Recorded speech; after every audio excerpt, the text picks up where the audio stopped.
보화가 하나만이 아니라 더 많이. 교리와 성약 111편 1836년 7월 하순 조셉 스미스 2세와 시드니 리그돈, 올리버 카우드리 하이럼 스미스는 오하이오주 커틀랜드에서 출발하여 미국 동부로 가는 여정을 시작했다. 조셉 스미스는 출발하기 수주 전부터 교회의 현세적 문제에 관한 걱정으로 마음이 무겁게 짓눌려 있었다. 미주리주에서 성도들은 그들이 쫓겨나왔던 잭슨군의 토지 소유권을 지키는 것을 시온 건설의 결의에 대한 상징으로 여겼으나 이제는 도무지 돌아갈 길이 보이지가 않았다. 동시에 교회는 커틀랜드 성전 건축에서 생긴 부채로 허덕이고 있었다. 무엇을 할 수 있단 말인가? 조셉의 소규모 일행이 뉴욕과 보스턴으로 향하던 여정 중에도 이런 걱정은 조셉의 머릿속을 떠나지 않았던 같다. 이후의 설명에 따르면 조셉과 그 외 지도자들은 매사추세츠주 살렘에 보화가 감춰져 있다는 말을 듣고 그것을 찾고 싶어 했다고 한다. 재정 위기에서 벗어나리라는 희망과 아울러 시온에 대한 걱정은 선지자가 1836년 8월 6일에 살렘에서 받은 계시의 주요 배경이었다. 염려하지 말라. 이 계시에서 주님은 조셉과 그의 일행을 다음과 같이 위로하셨다. 너희 부채에 대하여는 염려하지 말라. 이는 내가 너희에게 그것을 갚을 힘을 줄 것임이니라. 시온에 대하여 염려하지 말라. 이는 내가 시온을 자비롭게 다룰 것임이니라. 이 계시에는 시온의 유익을 위하여 그 도시에서 많은 보화를 찾게 되리라는 점이 나와 있었다. 거기에는 재정적 자원과 더불어 때가 되면 내가 집합시킬 것이라고 하신 계종자들에 대한 영적인 축복이 포함되었다. 아울러 그러한 보화에는 이 도시의 더 옛적의 주민과 설립자에 관한 중요한 지식도 포함되어 있었을 것이다. 조셉과 그의 세 동반자는 계시에 나오는 이곳에 머물라는 지시에 따라 살렘에서 몇 주를 보내며 교회 부채를 상환하고 시온을 구속하는 데 도움이 될 자금을 확보하기를 바라는 한편 복음을 전파하고 역사적인 장소를 방문했다. 하지만 그들이 커틀랜드로 돌아갔을 때까지 이 계시가 어떤 식으로든 실현되는 것을 보았다는 기록은 존재하지 않는다. 살렘을 향한 그들의 여행에서 주님께서 무엇을 성취하셨는지는 알려지지 않았다. 어떤 이들은 그 여행을 그저 실패로 간주했고 또 어떤 이들은 아마 그 도시의 더 옛적의 주민에 관하여 부지런히 조사하라. 는 그 계시의 지시를 통해 조셉이 자신의 일부 조상을 포함한 죽은 자를 위한 대리의식에 대해 중요한 계시를 받도록 준비되었으리라고 추측한다. 하지만 역사 기록에는 살렘을 떠날 때 조셉과 올리버, 시드니, 하이럼이 그 계시에 대해 어떻게 느끼고 있었는지는 나와 있지 않다. 주께서 정하신대. 그러나 그 계시가 잊힌 것은 아니었다. 5년 후인 1841년 7월 필라델피아의 교회대회에서 제1회장단인 하이럼 스미스와 윌리엄 로는 에라스터스 스노우 장로와 벤자민 윈체스터에게 살렘에 관련한 지시를 내렸다. 이 지시에는 1836년 8월 계시의 내용이 포함되어 있었으며 계시가 이루어질 주님의 때가 왔고 살렘의 주민들이 그분의 왕국에 집합하리라는 제1회장단의 믿음이 나타나 있었다. 처음에 에라스터스 스노우는 망설였다. 그는 1840년 4월부터 펜실베이니아 및 뉴저지에서 봉사해 왔으며 동부 해안의 다른 지역에서도 큰 성공을 거두었다. 그리고 1841년 가을에는 나부로 돌아갈 계획이었다. 그는 주님의 뜻을 알기 위해 기도했고 영은 계속해서 살렘으로 돌아가라고 속삭였다. 그는 나부에서 처리할 사업 문제도 있었기에 나부로 돌아가고 싶어 했다. 그로서는 자신의 실질적 욕구와 주님의 속삭임을 구분하기가 아마 어려웠을 것이다.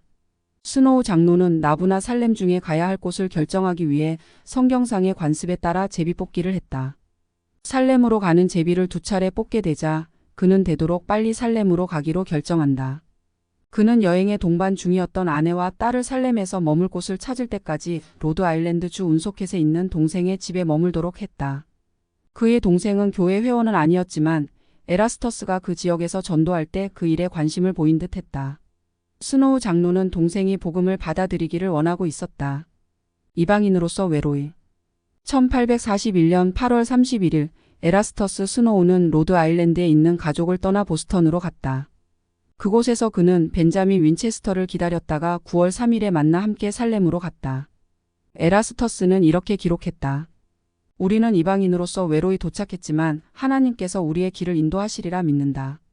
그날 밤 두 선교사는 하나님이 사람들의 마음을 열어 우리의 말을 들어줄 사람을 구할 수 있기를 바라며 간절히 기도했다. 다음 날 그들은 신앙으로 나아갔다. 둘은 보스턴과 살렘에서 밤낮으로 전도했지만 성공을 거두지는 못했다. 일주일 후 벤자민 윈체스터는 필라델피아로 떠났고 에라스터스는 살렘에서 홀로 계속해서 선교 사업에 매진하며 주중에는 초대받은 곳에서 주말에는 프리메이슨 홀을 빌려 복음을 전파했다. 에라스터스가 열심히 노력하고 또 모인 사람이 많기는 했으나 그의 메시지에 진정으로 관심을 보이는 사람은 거의 없는 듯했다. 그는 이렇게 기록했다. 신문에 광고도 하고 도시 전체에 우리의 말씀이 담긴 무료 유인물을 널리 배포했지만 상당한 시간이 지난 후에야 와서 들은 후 그냥 가지 않고 진정으로 내 말에 귀 기울이는 사람들을 찾을 수 있었다. 에라스터스 스노우에게 쏠린 관심은 처음에는 부정적인 것이었다. 침례교 목사이자 지방신문 편집장인 A.G. 커밍스는 교회에 적대적인 기사를 출판한 것이다. 그는 스노우 장로의 답변 기사는 출판을 거부했다. 하지만 결국 커밍스 목사는 11월에 스노우 장로와 일련의 토론에 참여하는 데 동의했다. 6일에 걸쳐 밤마다 계속된 그 토론으로 여론은 커밍스에 반대하는 쪽으로 돌아섰다. 그의 주장은 주로 공격적인 말과 모욕에 불과했기 때문이었다. 스노우 장로는 이렇게 기록했다. 그 토론으로 얻은 가장 좋은 결과는 많은 이들이 교리를 살펴보게 된 점이다. 그런 계기가 없었더라면 그들은 주목할 가치가 없다고 여겼을 것이다. 그 이후의 모임은 전보다 참석자가 훨씬 많았다.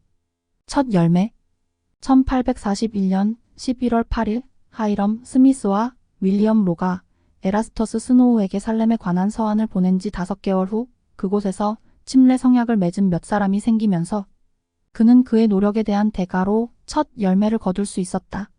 겨울 동안 일은 빠른 속도로 진척되었다. 2월 초에 살렘의 회원수는 36명이 되었다. 하이럼 스미스와 윌리엄 로에게 보낸 보고서에서 스노우 장로는 이렇게 회상했다. 예수님이 이 도시에 많은 양을 두셨다는 것을 몰랐더라면 저는 낙심하여 뿌린 것을 거두고자 이곳에 남지는 않았을 것입니다. 이곳이야말로 침례 없이 그토록 오래 전도했던 유일한 곳이었기 때문입니다. 에라스터스 스노우는 1842년 3월 5일에 53명의 회원으로 살렘 지부를 조직했다. 1842년 6월 살렘 지부의 회원수는 90명으로 늘어났고 이들 중 일부는 나부와 기타 지역으로 이주했다. 이 성도들은 매우 큰 신앙을 가진 사람들이었고 그들이 경험한 영적 은사에는 치유의 기적도 있었다. 1843년 2월 보스턴에서 열린 대회에 참가한 살렘 지부 회원수는 110명에 달했다.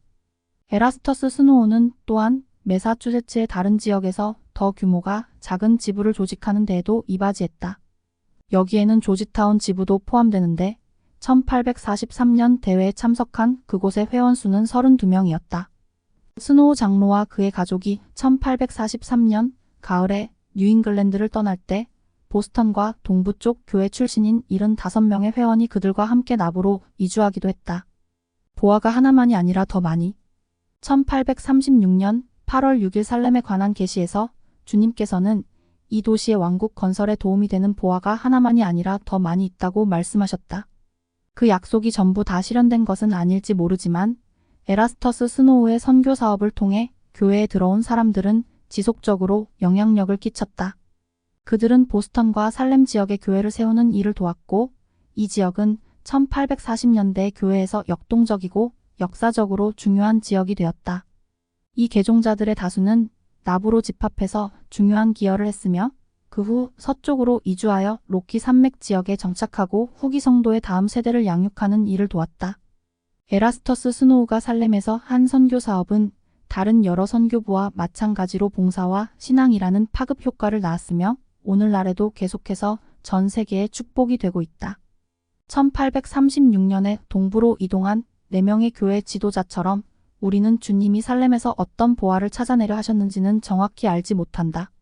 하지만 이것만으로도 하이럼 스미스와 에라스터스 스노우에게는 하나님의 말씀을 신뢰하고 그분이 정하신 때에 그분의 약속이 성취되도록 돕는 도구가 되기에 충분한 이유가 되었다.